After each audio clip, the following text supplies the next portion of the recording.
Hey everybody, this is Chad again. Today I want to show you an anemone crab. It's a porcelain crab, but it isn't the kind that I showed you in my other video. This is the kind that hangs out on anemones.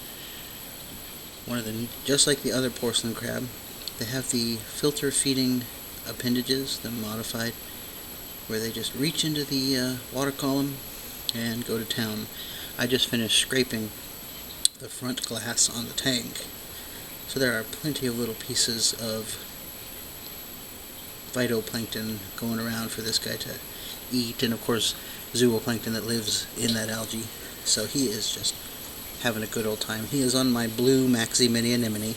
He's kind of irritated some of the sexy shrimp because he has relegated them to one of the smaller anemones that's around the corner. But I prefer the crab because I love crabs, as you know. This is a pretty easy crab to keep. They filter feed, but they'll also eat food. So anything like mysis shrimp or brine that you use to feed the anemone, or that just happens to land in it, will also get eaten. So it isn't like other filter feeders where you have to make sure that you put a ton of phyto or zooplankton in the tank, and then it causes nutrient problems and all that kind of stuff. This guy really, he just takes care of himself. He'll eat what he can find, and he'll eat what he can get out of the water. So great little guy. They do need an anemone, and they will perish without one.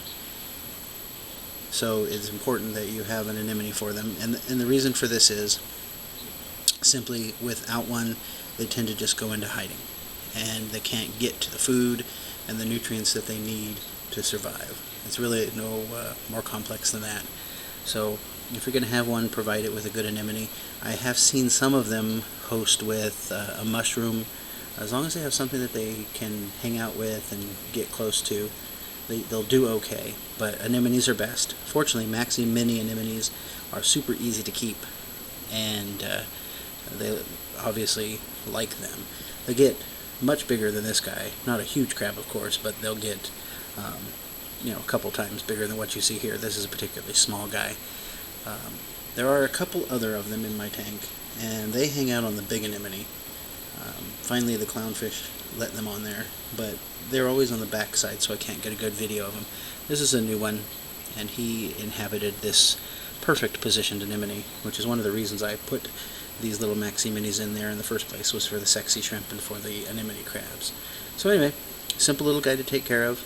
They will molt like other crabs, so don't be afraid if you see a molt laying around. I had one the other day.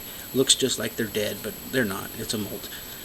Easy to take care of. Slow acclimation, not super duper duper slow, but they need a good acclimation with drip, and let it get used to the tank water before you put it in.